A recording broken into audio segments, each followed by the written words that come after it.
All right, let's jump right in. Today we're unpacking a really fascinating geopolitical balancing act. We're looking at India's highly calculated dual posture. Its strategic maneuvers at the SCO Bishkek 2026 meeting contrasted sharply with its pretty staunch resistance over at the World Trade Organization. If you're prepping for high-stakes exams or you just really want to decode the nuances of international relations, this explainer is built specifically for you as a visual memory system to lock in these core concepts. So the trigger event for our security analysis today is this totally uncompromising stance from Defense Minister Rajnath Singh at the SCO Defense Ministers meeting. I mean, look at this quote. When he delivered this, it wasn't just boilerplate rhetoric, it was a targeted diplomatic strike. He's using a shared multilateral platform to isolate state-sponsored terror threats, all while basically staring down strategic rivals. To maximize your recall under pressure, we're going to unpack this through a strategic matrix. We'll quickly run through the SCO security dynamics, hit the WTO economic negotiations, synthesize India's strategic balancing posture, look at the global implications, and then wrap up with a mains exam answer framework and some rapid active recall. Okay, moving right into part 1, SCO security and geopolitical dynamics. Let's look at the background and root causes driving the agenda. The chronological context of this mid-2026 Bishkek meeting is absolutely crucial to understand. Just look at the timeline here. The ongoing conflict in West Asia was casting a massive shadow over everything, severely spiking global energy security concerns for SCO members. In response, you see defense ministers pushing to expand joint military exercises. But pay close attention to the sidelines. That's where the real action happens. Bilateral dialogues, especially between India and China, occurred right here. It just goes to show that the SCO is still a critical platform for managing strategic competition, even when underlying tensions are running really high. Now here is a core institutional dimension you absolutely need to star in your notes. SCO RATS. That's the regional anti-terrorist structure. India leaned heavily into strengthening this specific mechanism to bridge regional divides on cross-border terrorism. It's essentially the operational arm for collective action against what they call the three evils: terrorism, separatism, and extremism. And the evolution of security implications discussed at Bishkek is super interesting. We aren't just talking about conventional military domains anymore. Right, state-sponsored terrorism and border disputes are still front and center, obviously. But the ministers really had to grapple with emerging, non-traditional threats. Things like cybersecurity, information warfare, and transnational crime. The battlefield is literally shifting, and the SCO is being forced to adapt its trust-building measures. All right, part 2, WTO negotiations and economic sovereignty. Let's pivot from regional security to global economics. So, the root cause of the current trade friction is this massive push for plurilateral initiatives. If you're wondering what those are, they're essentially exclusive clubs, joint statement agreements, that completely bypass broad multilateral consensus. India vehemently objects to these. And why? Because rulemaking outside an inclusive framework marginalizes developing nations. Plus, strategically speaking, New Delhi just doesn't want to endorse frameworks that expand China's normative influence over global trade rules.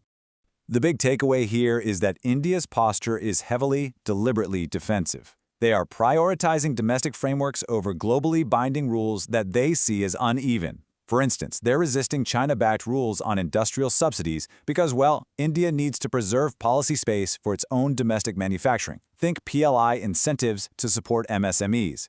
They're also fiercely defending digital sovereignty. They're worried that premature liberalization in e-commerce or forced data flows will just hand a massive advantage to global tech giants, while totally handcuffing India's ability to regulate its own digital economy. From a legal perspective, safeguarding PSH, public stockholding, is an absolute non-negotiable for India. Under the WTO's agreement on agriculture, the current subsidy caps are based on heavily outdated reference prices, which, quite frankly, unfairly penalize developing countries. India wants a permanent solution to protect its procurement at minimum support price, or MSP levels. Any WTO proposal that tries to shrink subsidy space without fixing this PSH issue, it's going to hit a brick wall in New Delhi, plain and simple, because this directly impacts a massively important domestic constituency, Indian farmers. When you map out the stakeholder objectives, the structural clash at the WTO becomes incredibly clear. On one side, you've got advanced economies and China pushing hard to tighten subsidy rules and force through new e-commerce disciplines. On the flip side, late industrializers like India are fighting tooth and nail just to retain basic policy flexibility. It's essentially a battle to stop an uneven playing field from being permanently locked in, where established industrial powers keep their edge while kicking away the developmental ladder for everyone else. Moving on to part 3, India's strategic balancing posture. How do we synthesize these two completely different approaches? This stark contrast really defines India's modern version of strategic autonomy. On the left, you have security multilateralism at the SCO, a willingness to sit at the table with strategic rivals to build trust and dismantle terror networks.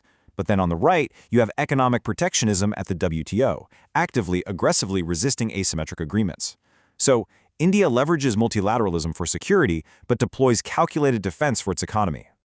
Observe how this strategic calculation flows continuously from high-level geopolitics all the way down to immediate domestic impact. This is exactly how you should structure your analytical thinking. Step 1 is geopolitical, resisting normative influence. Step 2 translates to the economy, saving those manufacturing subsidies. Step 3 merges economy and security, protecting digital sovereignty.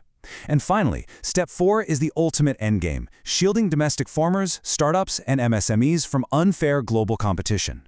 See how it all connects? Part 4. Global Implications and Future Outlook. What are the long-term calculations for New Delhi here? The future outlook here really comes down to a high-stakes cost-benefit analysis. India knows exactly what it's doing. It knows it risks being labeled obstructionist or facing intense diplomatic heat at the WTO. But the calculation is that enduring a bit of diplomatic isolation today is absolutely worth it if it secures developmental autonomy for tomorrow. It's a clear prioritization of domestic safeguards over rushed global integration. All right, Part 5, Mains Exam Answer Framework. Let's structure all this dense information so you can actually use it on exam day. If you get a question on India's global institutional engagement, just memorize this 4-step structure. For the introduction, define that dual approach. For body paragraph 1, detail the SCO mechanisms, definitely name drop rats and the zero-tolerance terror stance. Then pivot in body paragraph 2 to the WTO, detailing PSH and digital sovereignty. Finally, in your conclusion, synthesize both of these as a pursuit of strategic and developmental autonomy.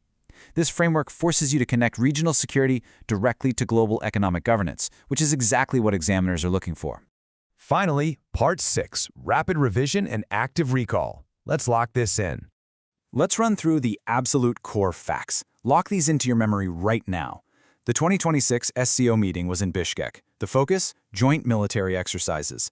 The key anti-terror institution? SCO RATS. Over at the WTO, the core dispute involves China-backed industrial subsidies. India's non-negotiable red line is PSH under the Agreement on Agriculture. And the overarching trade threat? Plurilateral initiatives that bypass consensus. These are mandatory vocabulary terms for high-pressure exam recall. Okay, time to test yourself. Active recall. How does India use the concept of digital sovereignty to counter China-backed WTO e-commerce proposals? Ask yourself, can you articulate how forced data flows threaten regulatory oversight? Can you explain how premature liberalization would disproportionately advantage global tech firms over India's own homegrown startups? Here's your second active recall question. Why does India emphasize SCO RATS while simultaneously resisting plurilateral initiatives at the WTO? Think about how this reflects India's calculated balancing act. One is an inclusive, mutually agreed mechanism for regional survival against terror. The other is an exclusive, consensus bypassing club designed to set asymmetrical economic traps. And that brings us to our final revision capsule. Keep this thesis front and center. India balances multilateral security engagement with firm economic safeguarding to maximize its ultimate strategic autonomy. And I'll leave you with this provocative thought for the modern geopolitical era. Is a nation's strategic autonomy defined more by the organizations it eagerly joins or by the asymmetric, uneven rules it successfully finds the courage to resist?